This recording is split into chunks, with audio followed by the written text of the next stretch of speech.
En Radio CSE comienza la programación de clasificación B.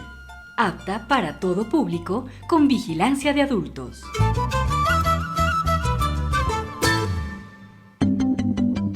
El siguiente programa es de exclusiva responsabilidad de sus productores.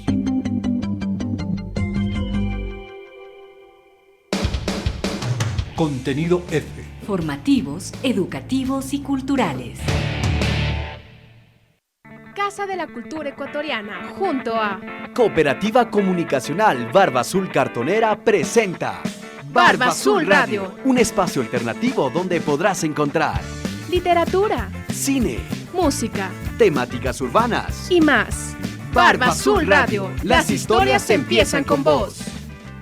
Casa de la Cultura Ecuatoriana, junto a Cooperativa Comunicacional Barba Azul Cartonera, presenta. En este momento, ruido de fondo, el espacio donde podemos escuchar lo que los demás solo oyen.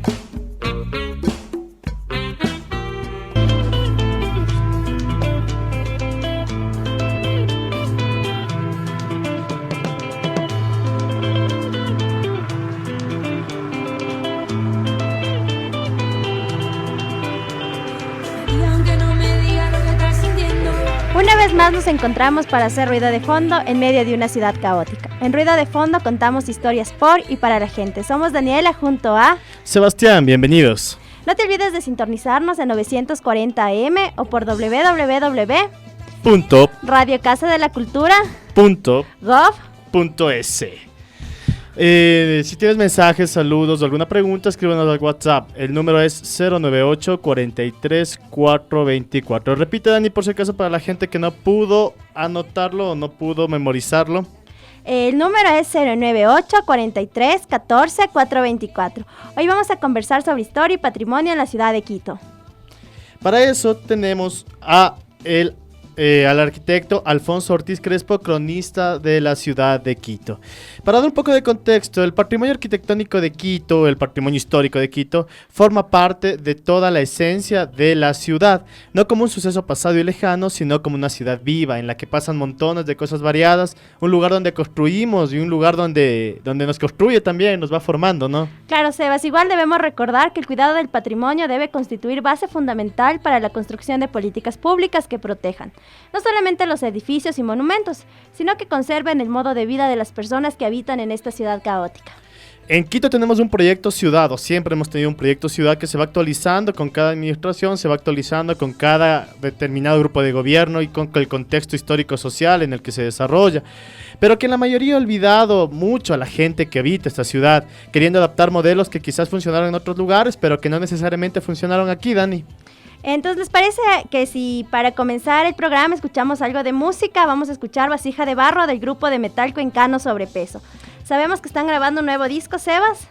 Esperamos con ansia la nueva producción de una banda tan emblemática para la escena nacional. No hay que olvidar que Vasija de Barro es el tema de Sobrepeso es una reversión de el clásico al vaso de los hermanos. Se me fue. Sí. Benítez y Valencia, sí. Perdón, del dúo Benítez y Valencia. Entonces escuchemos.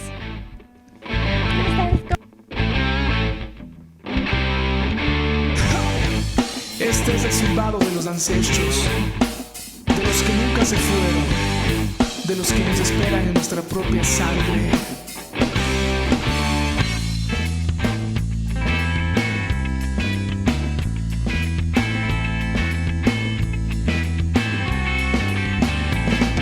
Yo quiero que a mí me entierren como a mis antepasados. Yo quiero que a mí me entierren como a mis antepasados, en el vientre oscuro y fresco de una vasija de barro, en el vientre oscuro y fresco de una vasija de barro.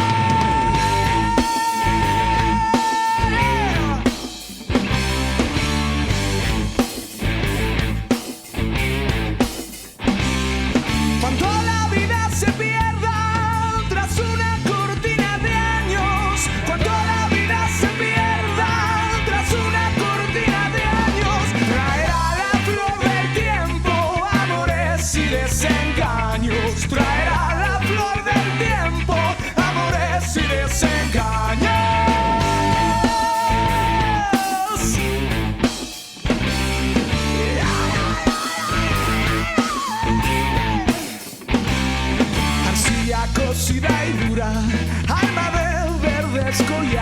es arcilla cocida y dura, alma de verdes collares, bajo sangre de mis hombres, son de mis antepasados, bajo sangre de mis hombres, son de mis antepasados.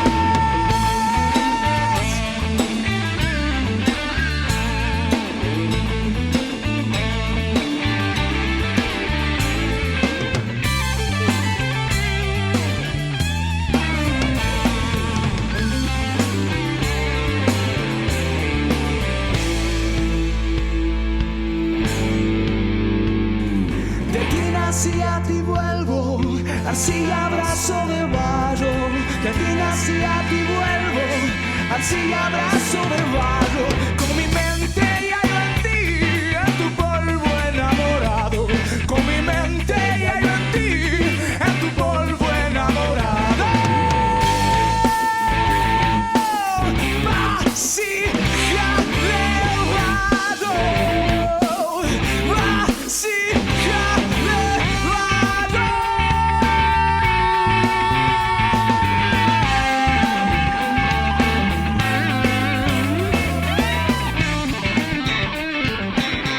Regresamos con más ruido de fondo. Acabamos de escuchar a Sobrepeso con esta hermosa versión de la clásica Vasija de Barro compuesta por Gonzalo Benítez y Luis Alberto. El Potolo Valencia. No te olvides de seguirnos en Facebook como Radio Barba Azul si tienes preguntas para nuestro invitado, saludos. Y igual no te olvides de escribirnos al WhatsApp si deseas hacer alguna pregunta. Estamos con el cronista de la ciudad, el arquitecto Alfonso Ortiz Crespo. Le repetimos el número, Sebas, para toda la audiencia que pueda anotar: 098 43 14 424. Ya, empezamos con el tema de hoy, que es el cuidado histórico patrimonial de la ciudad de Quito. En relación a esto, no existen unas especificaciones socializadas, unas políticas públicas claras acerca del cuidado de los bienes patrimoniales. La legislación y las instituciones públicas parecen tener un especial interés por las construcciones monumentales y olvidan otros tipos de bienes patrimoniales que no responden a estos requerimientos. Arquitecto Ortiz Crespo, usted como cronista de la ciudad, ¿cómo se está manejando el cuidado patrimonial de la ciudad de Quito respecto tanto al cuidado de edificaciones como al cuidado de otro tipo de patrimonio, las relaciones incluso de vida entre los vecinos de la ciudad? Yo lo que puedo dar es mi opinión como experto en el tema del patrimonio y por mi cercanía a este asunto, pero en realidad esta es una pregunta que debería hacérsele al Instituto Metropolitano de Patrimonio. El Instituto Metropolitano de Patrimonio es la institución municipal que cuida del patrimonio y investiga y trabaja sobre el patrimonio. Así es que en realidad el cronista de la ciudad es más bien un historiador de la ciudad. Y desde ese punto de vista podría yo contestarles, obviamente, darles una respuesta a esa pregunta, porque el patrimonio es un patrimonio que se vive, que se construye y que con el paso del tiempo va quedando caduco. Es decir, muchas veces elementos antiguos quedan obsoletos porque hay nuevas formas de vida. Y esa es la vida es un cambio permanente y hay algunos elementos que quedan en la cultura, que se permanecen y que nosotros le damos esa connotación de patrimonio, muchas veces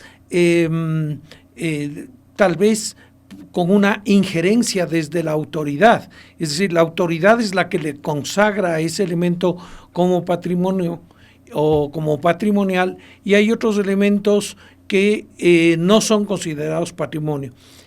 En realidad debería pensarse y de hablarse de los patrimonios en plural, porque cada cultura genera elementos culturales que son propios de cada momento, de cada época, de cada sector. Qué difícil pensar que, por ejemplo, para un indio guaurani en medio de la selva de la Amazonía signifique algo la iglesia de la Compañía de Jesús, por más que sea patrimonio de la humanidad. Es decir, hay un debate muy grande al respecto sobre lo que significa el patrimonio y la patrimonialización, que muchas veces tiene por detrás una serie de intereses de clase, de visiones propias de un sector de la sociedad en desmedro de otras, o por otro lado una excesiva o interés en lo monumental y no en lo popular. Entonces hay un debate abierto al respecto desde hace mucho tiempo. En nuestro caso es el problema del centro histórico, que es el mayor patrimonio que tenemos nosotros, que es este enorme conglomerado de edificios de muy diversas épocas que precisamente hace 50 años fue protegido por una ordenanza municipal debido a las indiscriminadas sustituciones que se hacían en el centro histórico. Es decir, no todo se puede conservar. Y la pregunta es ¿qué conservar? Y entonces creo que la respuesta es conservar lo que es significativo. Pero ¿significativo para quién? Y entonces ahí vienen la serie de preguntas y de repreguntas y de comentarios que pueden haber. Pero en todo caso, la legislación también ha ido evolucionando en ese sentido, como también ha evolucionado el pensamiento y los criterios. Es decir, digamos en los años 30 del siglo pasado, comienza a haber una preocupación por la conservación del patrimonio monumental religioso, especialmente ligado a la dominación hispánica.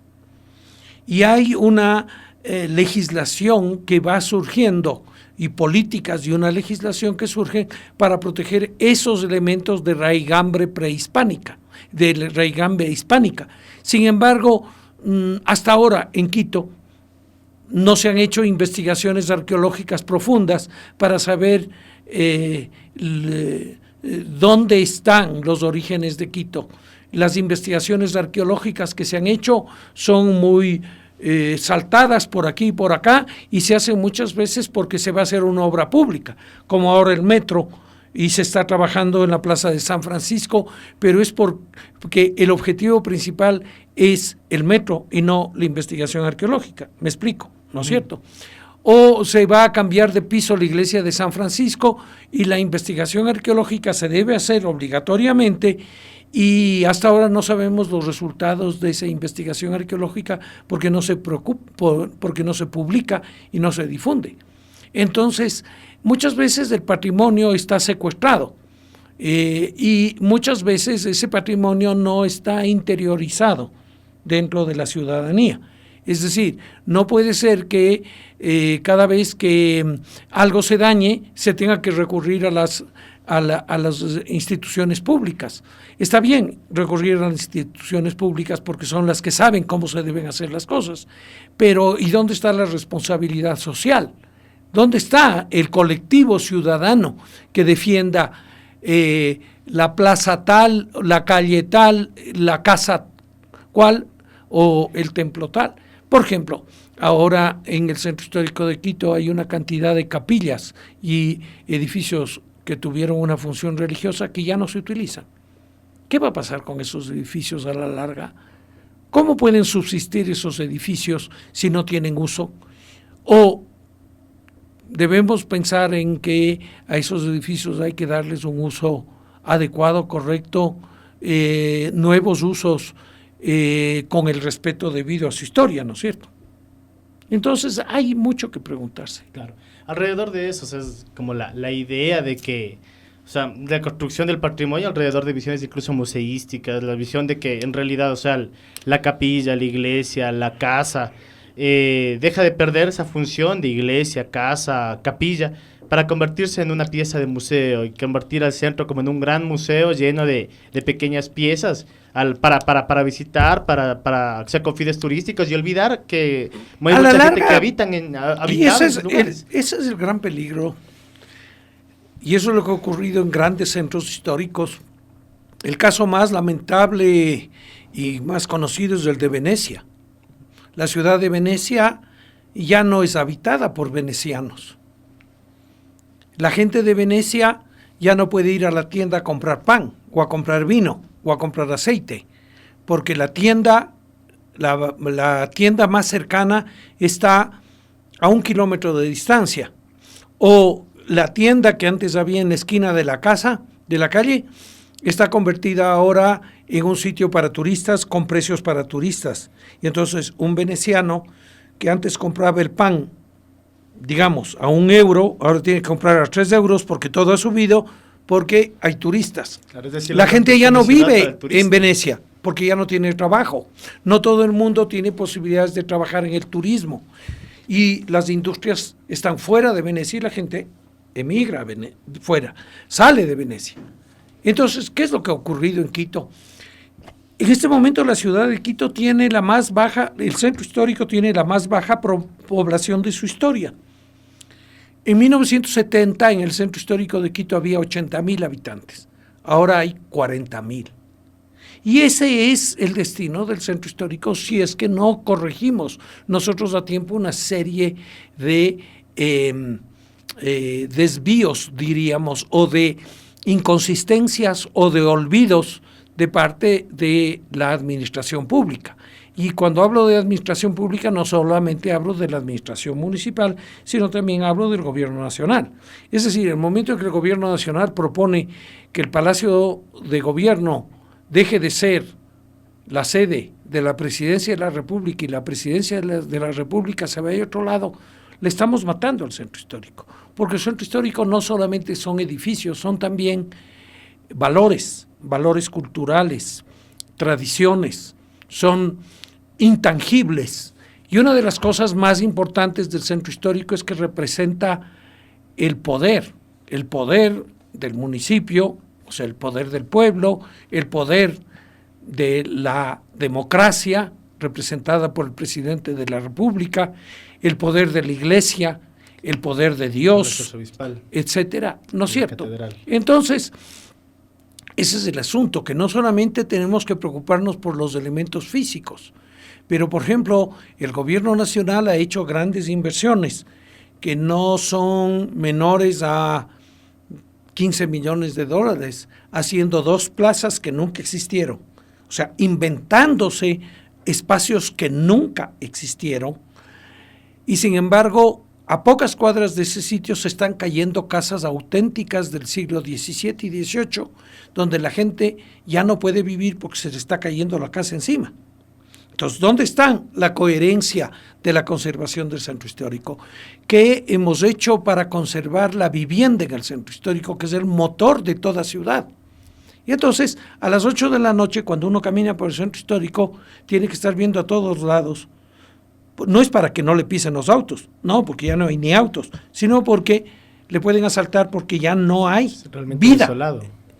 El centro histórico se muere después de las 8 de la noche. Y eso es grave. Había incluso el proyecto del gobierno acerca de convertir las casas patrimoniales del centro histórico en embajadas, por ejemplo. O Que sea, me parece un soberano error. Porque un embajador no hace vecindario, no es ciudadano, es una persona ajena a nuestra cultura y que además por razones de seguridad no puede estar en contacto con los vecinos. Ese embajador no va a ir a comprar pan en la tienda del frente, no va a ir a comprar helados, los guaguas no van a estudiar en la escuela fiscal número 17 que está arriba en la loma, no van a ir a comprar, van a ir a comprar en el supermercado que está fuera del centro histórico. ¿No es cierto? Va a haber un guardia de seguridad en la puerta que incluso va a impedir que la gente camine por delante de la vereda de la casa por sus razones de seguridad. Así sea el hombre más democrático del mundo, ese señor embajador, pero tiene que cumplir con una serie de normas de seguridad que le impone su país.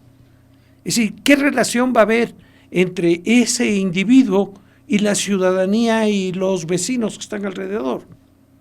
Entonces me parece a mí un soberano error. claro, Gran error. Cómo definir políticas claras respecto al patrimonio, no con esa visión museística, ¿no? Sino como el patrimonio también eso, las relaciones entre los vecinos, la relación entre los negocios del lugar, que muchos negocios tienen años, y Claro. cómo construir, ¿no? Una, Es decir, una cómo visión de construir ciudad. ciudadanía, ¿no es cierto?, dentro del centro histórico. Por eso hay barrios que todavía no han tenido el embate del comercio, del turismo, como por ejemplo San Marcos. En San Marcos todavía se tiene una vecindad, hay una reunión de vecinos, los vecinos se han reunido en comités que ayudan a mejorar las condiciones de vida de los vecinos a través de diversos tipos de actividades, actividades comerciales, actividades culturales, en el arreglo de los espacios, etcétera. Pero en el centro mismo donde la vivienda ha desaparecido, o sea, ¿quién vive alrededor de la Plaza Grande? Nadie, ni el presidente de la República vive en la Plaza Grande. Claro, entonces los problemas de inseguridad se vuelven bastante fuertes, ¿no? Como usted mencionaba, después de cierta hora nosotros no podemos caminar, igual no hay las medidas necesarias de seguridad. Con respecto a lo que usted nos decía, arquitecto, de las plazas, ¿qué plazas se realizaron? ¿Qué plazas fueron construidas en la ciudad de Quito? Las dos últimas plazas que construyó el gobierno, la una que está en la esquina de las calles Mejía y García Moreno, derrocando un edificio del año 1950. La antigua Dirección de Salud. Y que fue un edificio construido por la Asistencia Pública. Ahí se había derrocado originalmente, en esa esquina había un edificio colonial que fue derrocado en 1950. Ese edificio había sido expropiado por el gobierno del general Leonidas Plaza Gutiérrez a las monjas de la Concepción, porque era la casa de los capellanes. Esa casa se mantuvo hasta 1950 y era una joya colonial que fue derrocada por el gobierno. Y ahí se construyó un edificio de hormigón armado de 6 pisos, moderno, dentro de las normas legales, ¿no es cierto?, que en ese momento imperaban en la ciudad. A nadie le interesaba conservar el centro histórico. Tanto es así que en 1960 el propio municipio derrocó su edificio municipal, ¿no es cierto?, en plena Plaza Grande. Que compartía, recordemos que era la mitad del edificio del municipio, esa era, y la otra mitad era casa privada. Eran casas particulares, claro. Pero igual también el Palacio de Gobierno fue totalmente remodelado en época de Ponce Enríquez. Se construyó el 3er y 4er piso para residencia presidencial y se remodeló completamente el edificio que había sido construido por el presidente Juan José Flores en 1843 y no por Carondelet, como se dice. De Carondelet no queda nada ahí, nada. Y es absurdo llamarle Palacio de Carondelet a ese edificio. Entonces se derrocó ese edificio de la esquina de la Mejía y García Moreno y se decidió abrir una plaza que nunca existió. Es decir, las plazas que existen en el centro histórico de Quito nacieron con la ciudad y nacieron con objetivos y funciones específicas. La Plaza Mayor, llamada ahora Plaza Grande, ¿no es cierto?, o Parque de la Independencia, es la plaza donde se reúne el poder, es el símbolo del poder, es el lugar donde se realizaba el mercado, donde se hacían las corridas de toros, donde se hacían las procesiones, y alrededor de este espacio, que es el más importante de la ciudad, se reúnen los poderes. Cada plaza ha tenido su función. La Plaza de San Francisco nace como parte del equipamiento religioso para agrupar a miles de indígenas que tenían que recibir la doctrina, que no podían entrar en la iglesia, porque la iglesia ni estaba construida, ¿no es cierto?, ni tenía capacidad para meter a 3,000, 4,000, 5,000 personas, que era lo que se reunían en la plaza. Hasta 20,000 personas se reúnen en esa plaza cuando está llena, ¿no es cierto? Y entonces las ceremonias religiosas y la evangelización tenía que hacerse al aire libre. Lo mismo sucede con la Plaza de Santo Domingo. La Plaza de Santo Domingo existe antes de que lleguen los dominicos allá. Era la plaza de los tratantes, era el sitio donde llegaban las mercaderías y los productos para introducir a la ciudad de Quito los alimentos, las telas, todo lo que se producía fuera de la ciudad, ¿no es cierto?, se introducía por esa esquina. La Plaza del Teatro era la plaza de las carnicerías, ahí estaba el matadero, y entonces, claro, delante de la plaza se amontonaban las reses y los animales antes de entrar al desposte.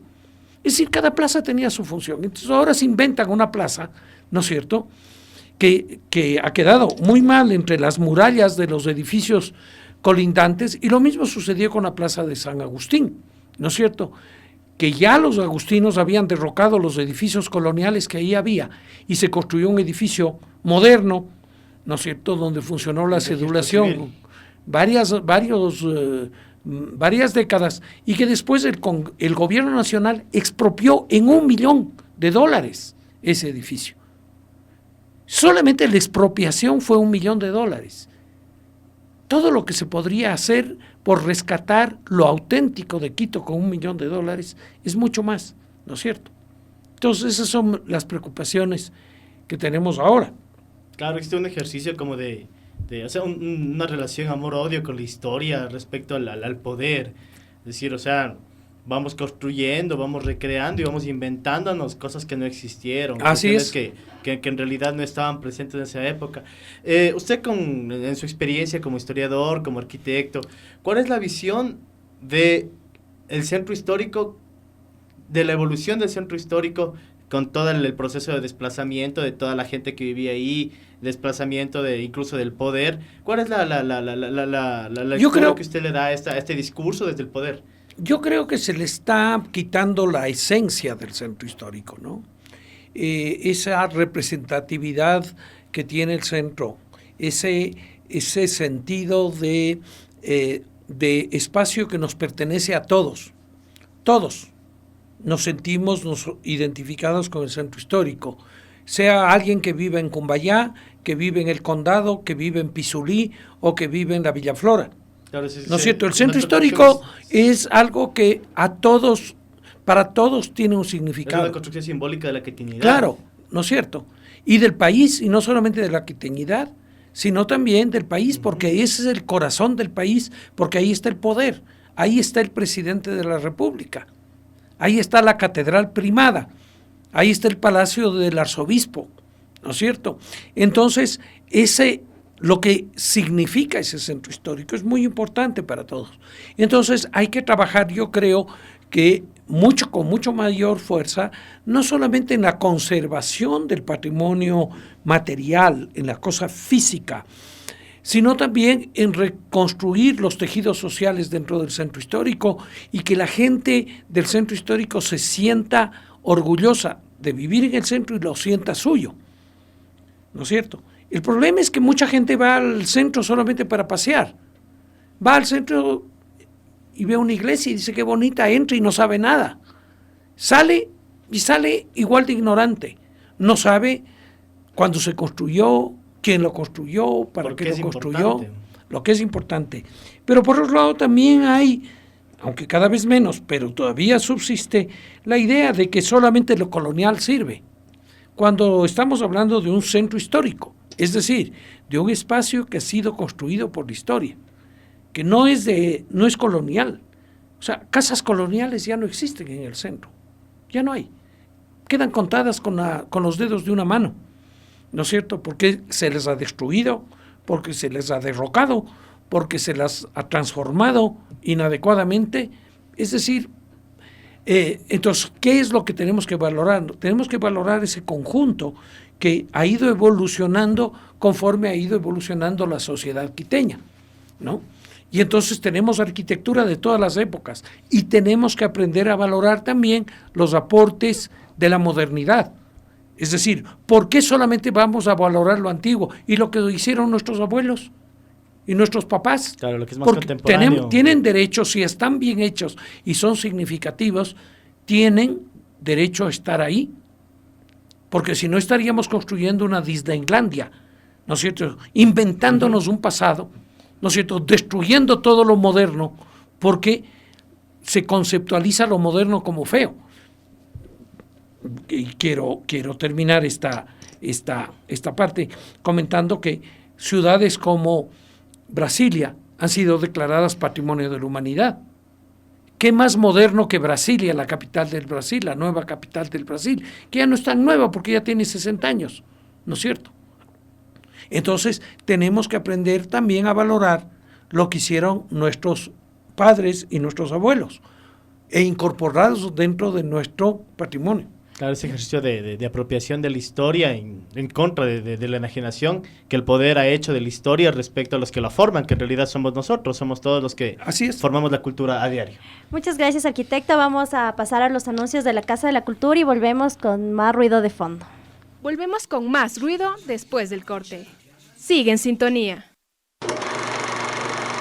Cinemateca Nacional de la Casa de la Cultura, preservando la memoria fílmica del Ecuador.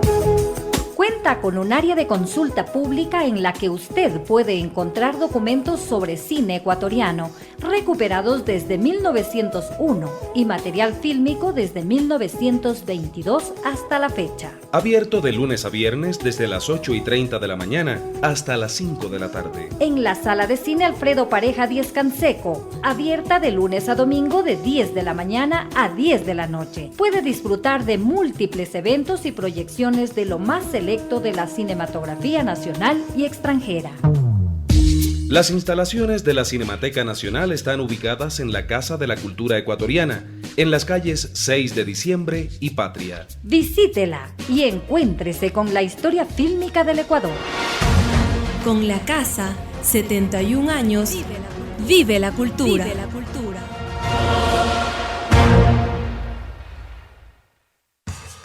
Rompiendo discapacidades. Rompiendo discapacidades.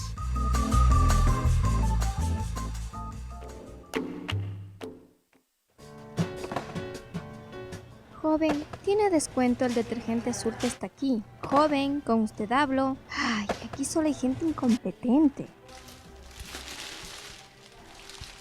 Buenas tardes. Escuché que quiere saber si el detergente tiene descuento. Le comento que este producto está en promoción, paga 1 y lleva 3. Eso nomás quería saber. Sin embargo, el joven que está perchando me ignora. Creo que voy a presentar una queja. Justo está hablando con el gerente del supermercado y le informo que el joven que usted señala tiene discapacidad auditiva. Seguro no le escuchó. Es un bueno para nada inservible. Deberían despedirle. El joven es un excelente trabajador. Su labor diaria es poner en orden los productos del mercado. Gracias a él todo está en su sitio. Le pido se disculpe y sepa usted que una persona sorda tiene las mismas capacidades que usted. Toda forma de violencia o abuso de autoridad contra un discapacitado es penado por la ley. Si ve un caso de abuso, informe a las autoridades competentes.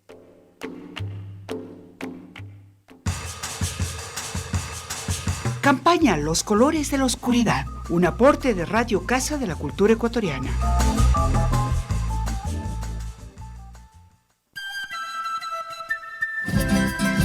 Radio Casa de la Cultura Ecuatoriana. La primera radio pública cultural del país.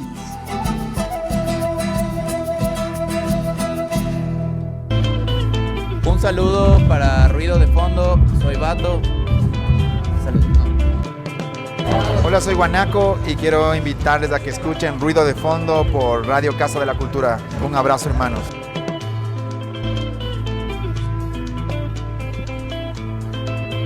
Regresamos con más Ruido de Fondo. No se olviden que hoy estamos conversando acerca de historia y patrimonio en la ciudad de Quito.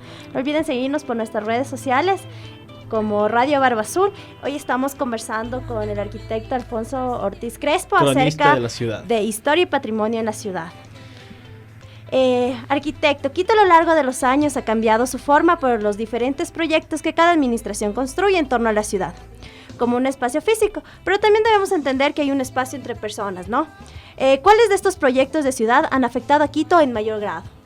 A ver, yo creo que la ciudad está construida por la historia, no por el Consejo Municipal ni por la planificación municipal. En realidad, el municipio hasta ahora, lo que podemos ver es que siempre está por detrás de las grandes fuerzas sociales, que son las que construyen la ciudad.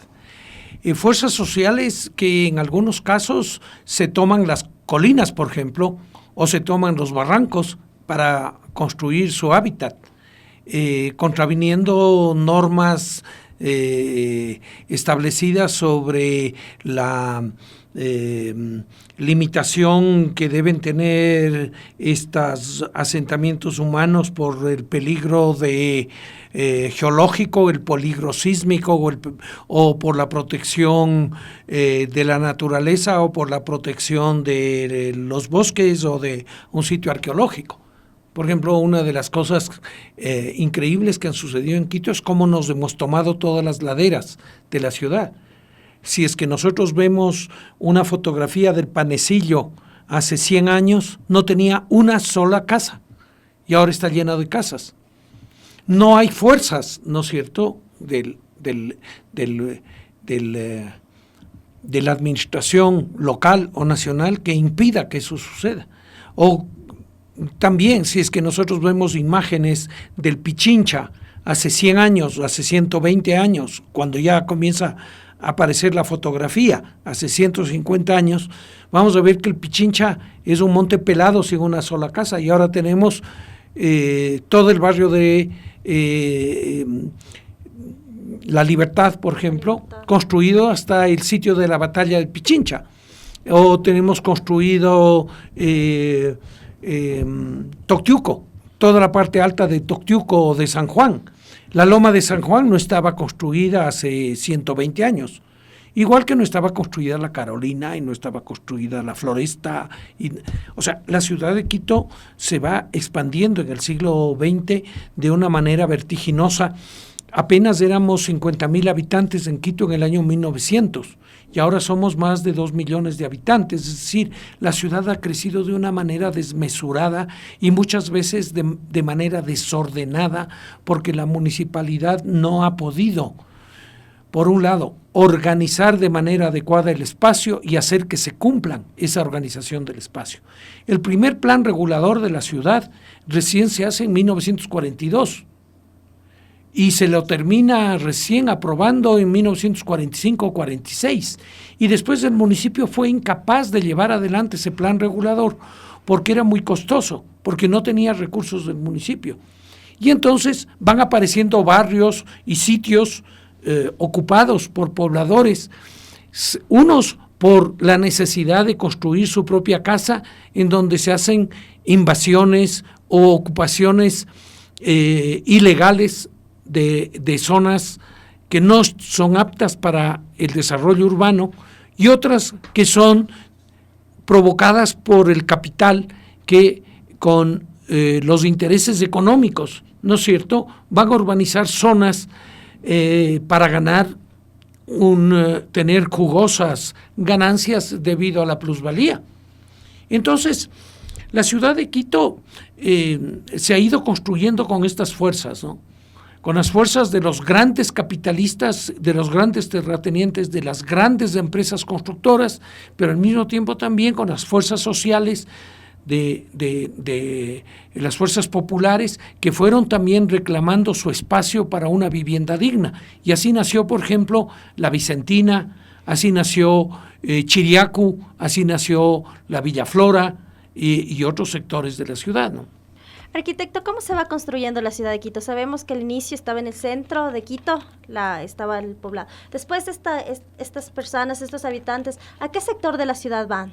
A ver, la ciudad que se establece en 1534 por Sebastián de Benalcázar, se establece en medio de las montañas y de las quebradas por razones de seguridad.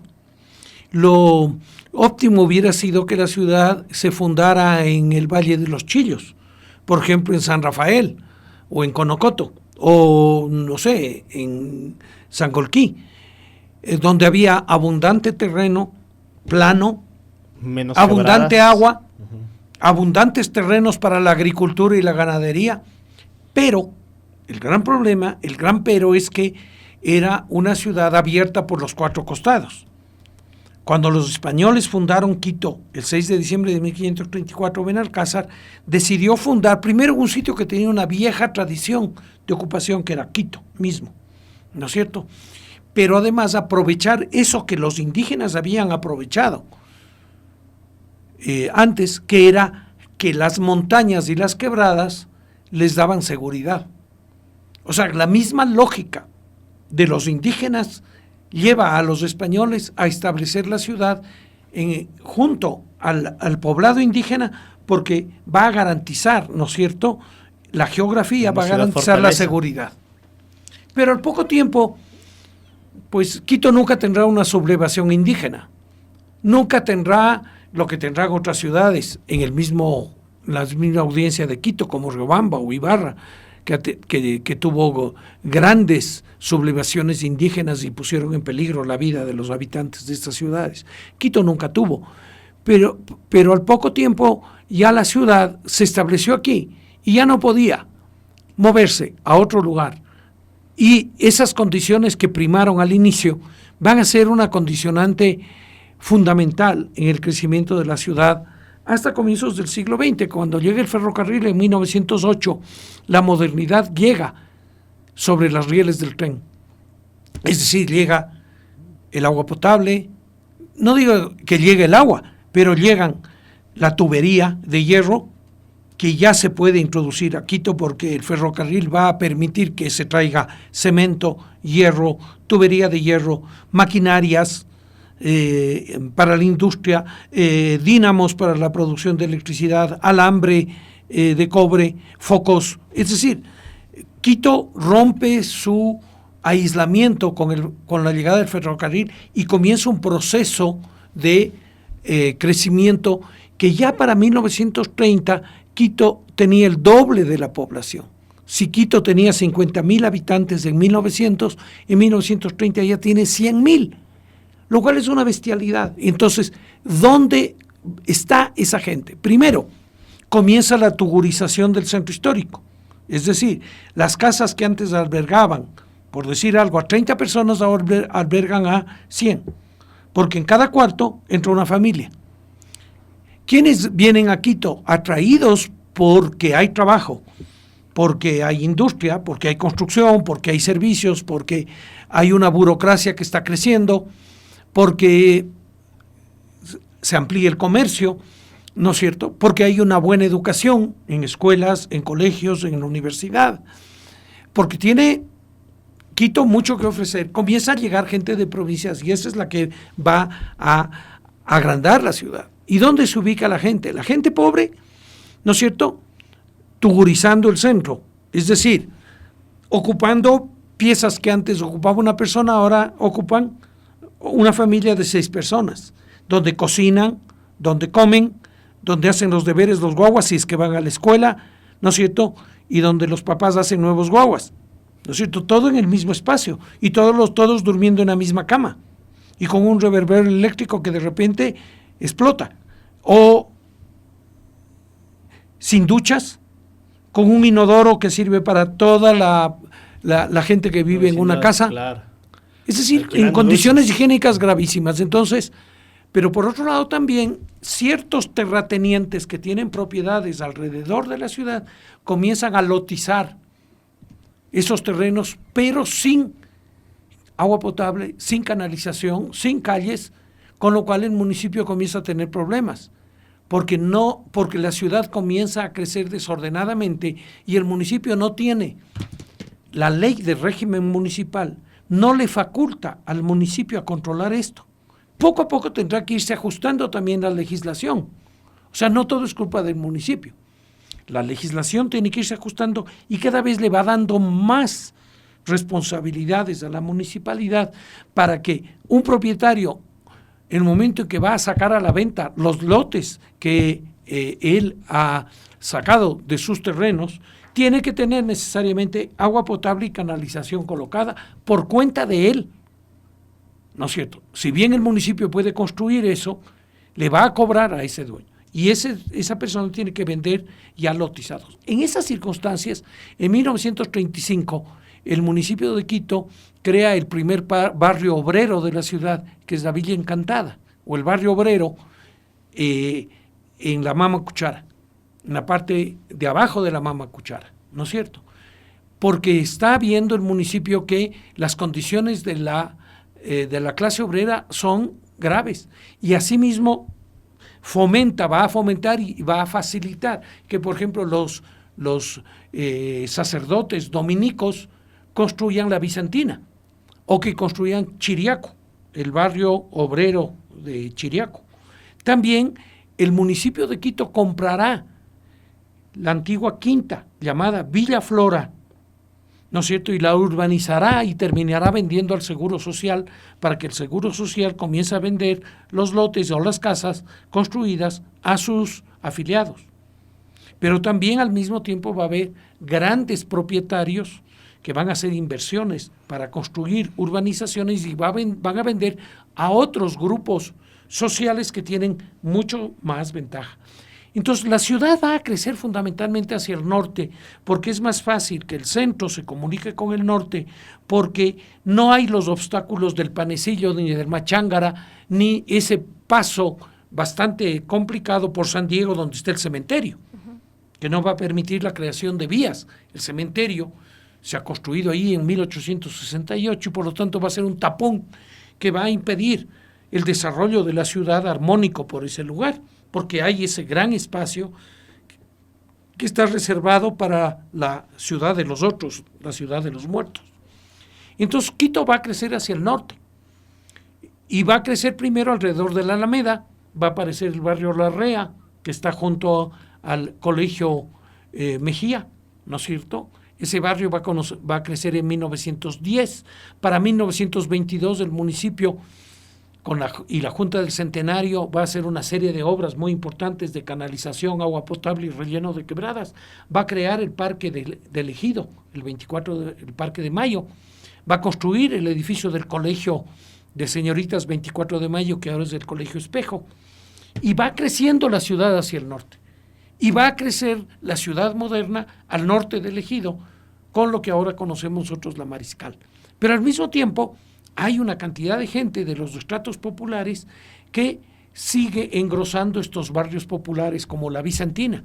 La Vicentina, que era un barrio aislado, completamente aislado, y compraron los terrenos baratos porque al lado estaba el leprocomio, ¿no es cierto? El leprosario, o sea, el Verde Cruz, ¿no es cierto?, que era para los leprosos. Entonces, nadie quería ir a vivir allá, entonces compraron a barato. Lo mismo sucede con Chiriaco y con otras urbanizaciones populares, en donde obviamente las casas no pueden tener grandes jardines, ni grandes retiros, porque resulta costosísimo y un obrero no puede pagar eso. Entonces las casas tienen que ser más chicas, tienen que construirse sobre línea de fábrica, pegadas unas a otras, como sucede, por ejemplo, en Chimbacalle, en Chiriaco, en la Ciudadela Los Andes o en la Vicentina. Entonces, así va creciendo la ciudad y luego va a crecer a lo largo de la 10 de agosto, a lo largo de la 6 de diciembre, hacia el Batán, ¿no es cierto? Y por la 10 de agosto hacia Rumipamba, hasta que en 1946 se expropian las grandes haciendas de doña María Augusto Urrutia, que eran La Carolina, Rumipamba y La Granja, en donde se pueden hacer no solamente un gran parque, que será el Parque de la Carolina, sino también urbanizaciones ya dentro del plan regulador. Pero el plan regulador es un plan demasiado caro. El municipio tiene que expropiar miles de metros cuadrados para poder hacer vías, parques, y el municipio no tiene plata.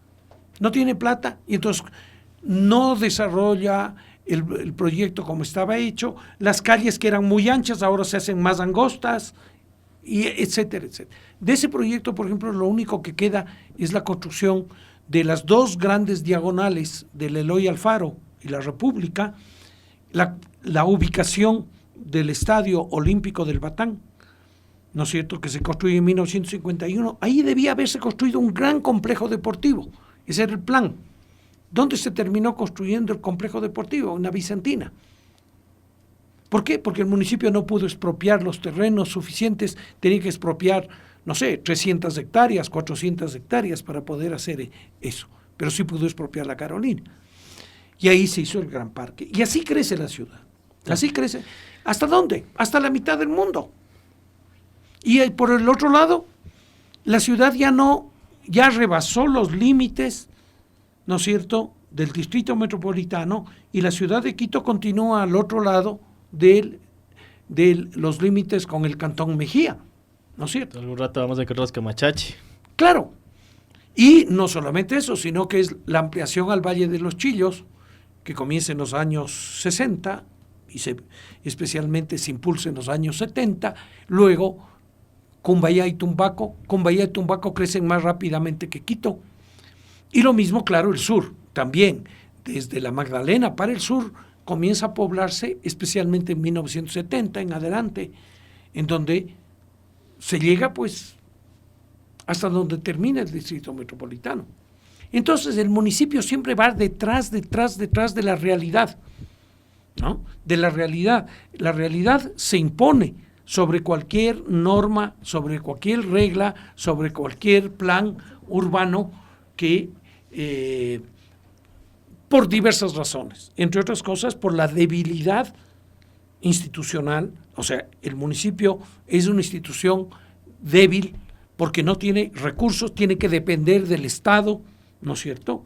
Y entonces al depender del Estado siempre hay un tira y afloja, ¿no es cierto?, entre el Estado y la municipalidad. Y por otro lado, porque tampoco los quiteños en general, quienes vivimos en esta ciudad, sabemos respetar las normas. Esa es más o menos la visión de cómo fue el crecimiento de la ciudad. Y claro, de 50,000 habitantes que éramos en el año 1900, llegamos a 2 millones para el año 2000. Muchas gracias, arquitecto. Creo que estas conversaciones siempre se pueden ampliar más, pero el tiempo en radio, así es, y al menos hoy se nos fue volando. Entonces, Evas, tenemos saludos. Sí, tenemos un saludo para la doctora Maritza Paredes, que siempre nos está escuchando en el barrio de Miraflores. Gracias por su amable audiencia y gracias por siempre estar colaborándonos en este espacio construido a partir de ustedes y para ustedes. Igual queremos mandar un saludo a Elena Almendaris y vamos a salir con la canción. Vamos a salir con la canción de Paparrón con Agua Larga, para no olvidarnos que el patrimonio es algo más que edificaciones, que hay mucho más de qué hablar acerca de eso.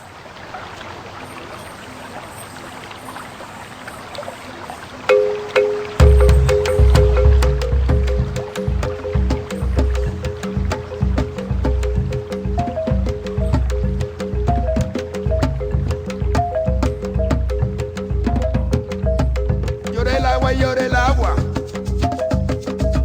que el agua corriendo va. Lloré el agua y lloré el agua, que el agua corriendo va. Hoy te pregunto, Motubio, primera, segunda y cuarta, desde que pasó el diluvio,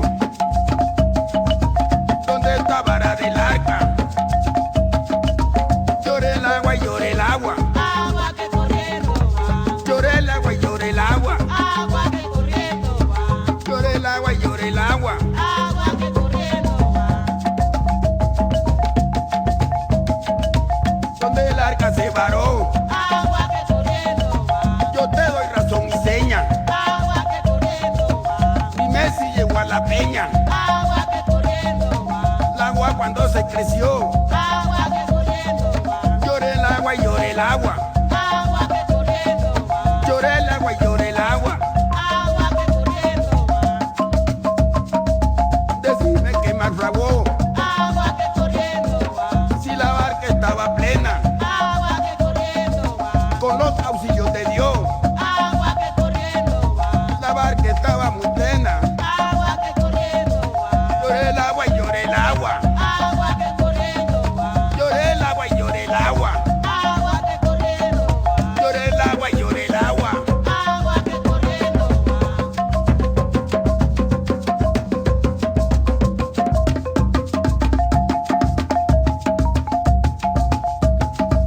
Malditos sean los diablos Agua que corriendo va. y una china bailando. Agua que corriendo va. Será por lo que soy china, Agua que corriendo va. que me están menospreciando. Agua que corriendo va. Lloré el agua y lloré el agua, Agua que corriendo va. lloré el agua y lloré el agua. Agua que corriendo va.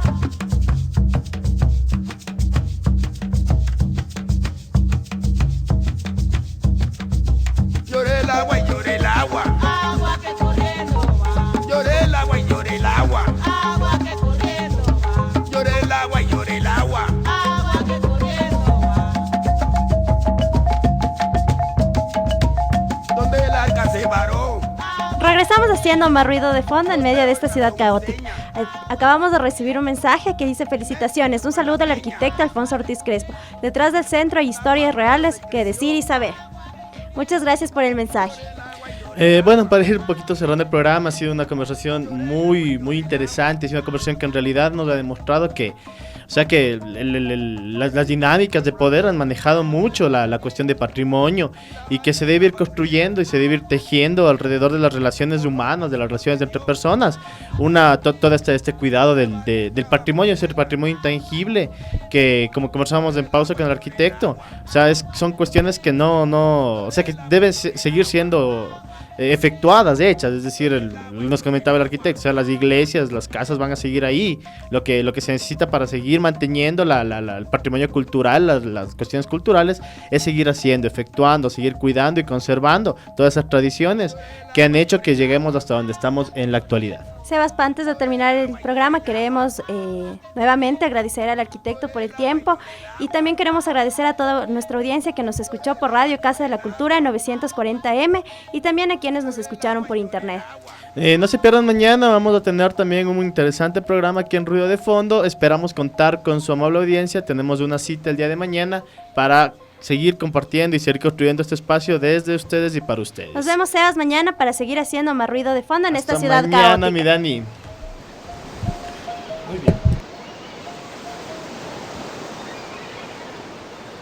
Tenemos una nueva cita mañana para compartir con ustedes el ruido de fondo en medio de una ciudad caótica.